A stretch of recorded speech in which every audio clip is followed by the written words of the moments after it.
വിട്ടുപോയാലോ? ചോദിച്ചോളൂ. നിങ്ങൾ കുറെ നേരമായി രണ്ടുപേരും തമ്മിൽ അങ്ങോട്ട് തർക്കിക്കുന്നു. കഴിഞ്ഞ പ്രാവശ്യം ഈ ഷാഫി ജയിച്ചത് CPM-ന്റെ വോട്ട് കൊണ്ടല്ലേ? ബാലൻ അത് ഓപ്പൺ ആയിട്ട് പറഞ്ഞിട്ടുണ്ടല്ലോ. പാർട്ടിയുടെ സെക്രട്ടറി, ഇവിടുത്തെ CPM-ന്റെ സെക്രട്ടറി അത് പരസ്യമായി പ്രഖ്യാപിച്ചു. അങ്ങനെ ഒരു ആരോപണം ഉണ്ടോ? CPM-ന്റെ വോട്ടിലാണ് ഷാഫി പറമ്പിൽ ജയിച്ചതെന്ന് ബാലൻ പറഞ്ഞിട്ടുണ്ട്. CPM-ന്റെ സെക്രട്ടറി വിശദീകരിക്കണം.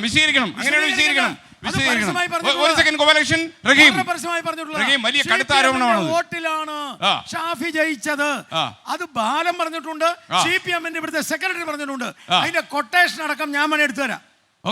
പരസ്യമായിട്ട് പറയാം. ഇവർ തമ്മിൽ ഇപ്പൊ ഇവിടെ കാണിക്കുന്ന വേഷം കേട്ട, ഇവർ രണ്ടുപേരും തമ്മിൽ വേഷം കേട്ട ഇവര് ഒരു സെക്കൻഡ് ഗോപാലകൃഷ്ണൻ പറഞ്ഞോട്ടെ. സമാധാനത്തോടെ ഇവിടെ ഞാൻ പറഞ്ഞല്ലോ ഈ ആരോപണം അതിനെക്കുറിച്ച് മാത്രമാണ് പറയുന്നത്. സാറേ ഞാൻ പറയട്ടെ. ഞാൻ പറയട്ടെ, ബാലൻ പരസ്യമായി പറഞ്ഞത് നിഷേധിക്കാൻ പറ്റുമോ? നിഷേധിച്ചുകൊണ്ട് പറയാൻ പോകുന്നു. ഞാൻ പറയുന്ന മുഴുവൻ കേട്ട് നിങ്ങൾ പ്രതികരിക്കുക. കേൾക്ക്, എന്താ പ്രശ്നം? ഇവിടെ ഞാൻ പറഞ്ഞല്ലോ, ഞാൻ ആദ്യമേ പറഞ്ഞു തുടങ്ങി. ഇവിടെ ഈ തിരഞ്ഞെടുപ്പിൽ ഇവർക്ക് 2 മന്ത്രമേ ഉണ്ടായിരുന്നുള്ളൂ. എന്താ മന്ത്രം? ഒന്ന് BJP പേടി, BJP ജയിക്കും, അതുകൊണ്ട് BJPയെ എതിർക്കുന്ന എല്ലാവരും ഞങ്ങൾക്ക് വോട്ട് ചെയ്യണം. ഇവരുടേത് കഴിഞ്ഞ തെരഞ്ഞെടുപ്പിലും അതേ ഉള്ളൂ. ഇത്തവണ വേറൊരു കാര്യം കൂടി ഉണ്ടായിരുന്നു. എന്താണെന്ന് അറിയുമോ? കാലുമാറ്റക്കാരനെ വോട്ട് ചെയ്യരുത്. ഇനി അത് പറയാൻ പറ്റില്ല ഇന്ന് മുതൽ. ഏത് സന്ദീപ് വാര്യരെ ഒക്കെ തിരുത്തിട്ട് പിന്നെ അത് പറയാൻ പറ്റില്ലല്ലോ. അപ്പോൾ ആ 2ാമത്തെ മുദ്രാവാക്യം കഴിഞ്ഞു. 1ാമത്തെ മുദ്രാവാക്യം ഞാൻ ആദ്യമേ പറഞ്ഞു തുടങ്ങി അതിലാണ്. ഇവരുടെ തുറുപ്പുചീട്ട് അതിലാണ്. കഴിഞ്ഞ തവണ ശ്രീ മെട്രോമാൻ ശ്രീധരൻ സാർ മത്സരിക്കുമ്പോൾ BJPക്കാരുടെ മുഴുവൻ വോട്ടും അദ്ദേഹത്തിന് കിട്ടി. BJPക്ക് അതീതമായി ഒരു വലിയ വിഭാഗത്തിൻ്റെ വോട്ടുകൾ അദ്ദേഹത്തിന് കിട്ടി. അത് വികസനത്തിന്, മെട്രോമാൻ്റെ പ്രൊഫൈലിന് ഒക്കെ കിട്ടി. അത് BJP കിട്ടിയ വർഗീയത കിട്ടിയ വോട്ടല്ല. വോട്ട് കിട്ടി. പറയട്ടെ, ഞാൻ മുഴുവൻ പറയട്ടെ. എന്നിട്ടോ അല്ല ശ്രീ ഗോപാലകൃഷ്ണൻ, ഞാൻ പറയട്ടെ, വിശദീകരിക്കൂ. പ്രശ്നം എന്നറിയാമോ? കഴിഞ്ഞ തവണ തുടർച്ചയായി BJP വിജയിക്കുമെന്നൊരു പ്രതീതി സൃഷ്ടിച്ചു. സ്വാഭാവികമായിട്ടും അങ്ങനെ വന്നപ്പോൾ ഉറച്ച ഒരു CPM വോട്ട് മാറിയിട്ടില്ല.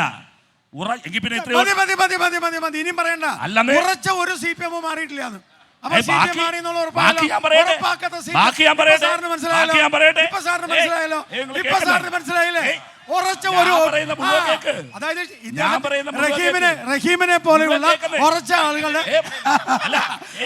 പോലെ ഉറച്ച ആളുകളുടെ വോട്ടില്ല. ഇടതുപക്ഷക്കാരുടെ വോട്ട്, ഇതേപോലെ വോട്ട്. എന്താ ചേട്ടാ ഇനിയും പറയണ്ട. എനിക്ക് കണ്ടേ കിട്ടി. സാറിന് മനസ്സിലായില്ലേ?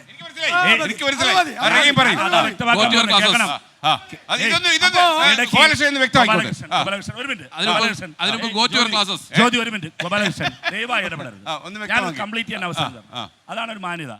എന്താ പ്രശ്നം? അങ്ങ് ഒരു കാര്യം മനസ്സിലാക്കേണ്ടത്, BJP വിജയിക്കാതിരിക്കണം എന്നുള്ളത് നമ്മുടെ നാട്ടിലെ ഇടതുപക്ഷ പുരോഗമന മനോഭാവമുള്ള ഒരു പൊതുവിഭാഗത്തിന്റെ നിലപാടാണ്. അങ്ങ് കേൾക്കണം. അങ്ങ് ഇടയ്ക്കിടപെടരുത്. ഞാൻ അങ്ങയോട് മാന്യത കാണിക്കുകയാണ്. ഇടപെടരുത്. എന്താ പ്രശ്നം?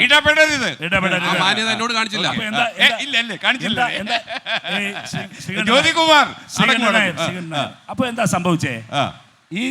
ഇവിടെ ഒരു BJP ഭയം വളർത്തി, വലിയ ഭീതി വളർത്തിയ സന്ദർഭത്തിൽ ഇടതുപക്ഷത്തിന് വോട്ട് ചെയ്തുകൊണ്ടിരുന്ന മതനിരപേക്ഷ വിശ്വാസികളായ കുറെ പേർ BJP ജയിക്കാതിരിക്കാൻ വേണ്ടി ഇവർ വോട്ട് ചെയ്തു. കോൺഗ്രസിന് വോട്ട് ചെയ്തു. ഇതാണ് യാഥാർത്ഥ്യം. അങ്ങനെയാണ് ഞങ്ങൾ 3ാം സ്ഥാനത്തേക്ക് പോയത്. ഇപ്പൊ ഒരു കാര്യം കേട്ടോളൂ. ഇപ്പോഴീ മണ്ഡലത്തിൽ അങ്ങനെ നിങ്ങൾക്ക് വന്ന ഒരു ചില്ലി വോട്ട് ഇത്തവണ BJPക്ക് കിട്ടില്ല. ഇനി തീരുന്നില്ല. കാക്ക മലർന്നു പറഞ്ഞാലും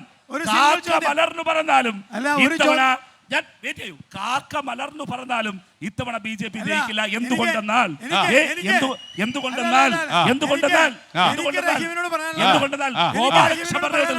ഗോപാലകൃഷ്ണൻ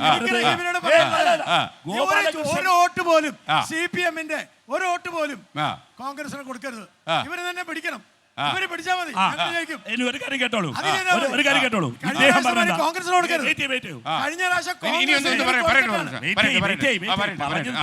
ഞാൻ കാണിച്ചു തരാം. നിങ്ങൾ കേട്ടല്ലോ, ഇവിടെ ബാക്കിലുണ്ട്. നിങ്ങൾ കേട്ടല്ലോ, കേട്ടു. നിങ്ങൾ കേട്ടല്ലോ, നിങ്ങൾ കേട്ടല്ലോ. ഈ ബി ഗോപാലകൃഷ്ണൻ പറയുന്നത് ബി ഗോപാലകൃഷ്ണൻ പറയുന്നത് എന്താണ്? കഴിഞ്ഞ തവണ നിങ്ങൾ എല്ലാവരും കേൾക്കണം. ഞാൻ പറഞ്ഞു കഴിഞ്ഞ തവണ BJP-യുടെ മുഴുവൻ വോട്ടും അദ്ദേഹത്തിന് കിട്ടി, ഇല്ലേ? BJP-യുടെ മുഴുവൻ വോട്ടും കിട്ടി. നിഷ്പക്ഷമതികളായ വികസനം ആഗ്രഹിക്കുന്നവരുടെ വോട്ട് കിട്ടി. പ്ലസ് അദ്ദേഹം പറയുന്നു ഇടതുപക്ഷ മനോഭാവമുള്ള എന്നിട്ട് ജയിച്ചില്ല.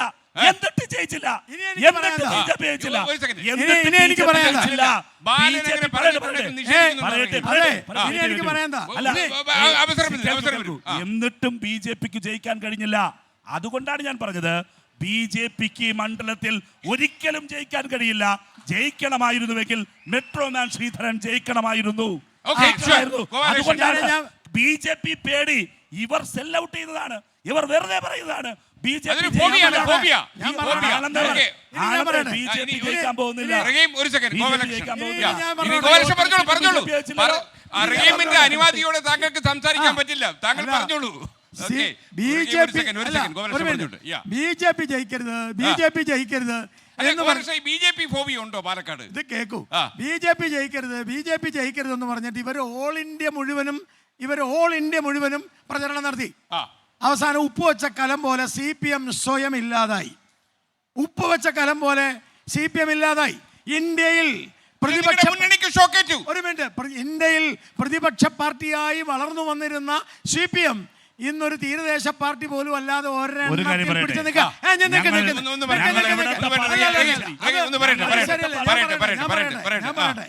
അപ്പോ BJP-യെ തോപ്പിക്കണം. അങ്ങനെ തോപ്പിക്കാൻ നടന്ന് ഇവര് സ്വയം തോറ്റു. കഴിഞ്ഞ നിയമസഭയിൽ കിട്ടിയ വോട്ട് എത്രയാ? കഴിഞ്ഞ ലോക്സഭയിൽ കിട്ടിയ വോട്ട് എത്രയാ? ഈ പാലക്കാടിന്റെ കഴിഞ്ഞ 3 തെരഞ്ഞെടുപ്പിലെ വോട്ട് നോക്കിയാൽ ഓരോ പ്രാവശ്യവും CPM-ന് വോട്ട് കുറഞ്ഞുകൊണ്ടിരിക്കുകയാ. അത് ഇപ്രാവശ്യവും സംഭവിക്കും. ഇടതും വലതും ചേർന്നാലും ഞാൻ ഈ സംവാദം ആരംഭിക്കുമ്പോൾ ആദ്യം ചോദിച്ചൊരു ചോദ്യം കൊണ്ട് ഒറ്റ മറുപടി. അതായത് ഇവിടെ ആരൊക്കെ തമ്മിലാണ് മത്സരം പാലക്കാട്? ഇവിടെ BJP-യും ഇന്ത്യ സഖ്യവും തമ്മിലാണ് മത്സരം. അതിനകത്തൊരു സംശയമില്ല. അങ്ങനെ വഴിക്ക് വരണ്ട. ഇന്ത്യ സഖ്യവും തമ്മിൽ വ്യക്തമാക്കണം. കുറച്ചുകൂടെ കൃത്യമായി പറഞ്ഞിരിക്കുന്നു. ഇടതും വലതും ഒന്നാണ്. BJP ഭരണപക്ഷത്തുനിന്ന് പ്രതിപക്ഷത്താണോ എന്ന് ചോദിച്ചാൽ BJP ഒരു ഭാഗത്ത്, ഇടതും വലതും ഒരു ഭാഗത്ത്. അങ്ങനെയാ കഴിഞ്ഞ നിയമസഭ ഇവർ വോട്ട് ചെയ്തിട്ടാണ് ഇവർ ജയിച്ചത്. ഇപ്രാവശ്യവും അത് ചെയ്യാനാണ് ശ്രമിക്കുന്നത്. അതുകൊണ്ടാണ് പറഞ്ഞ BJP-ക്കെതിരെ ഇടതും വലതും. അതിന്റെ പേരാണ് ഇന്ത്യ സഖ്യം. ഓക്കെ, ഒരു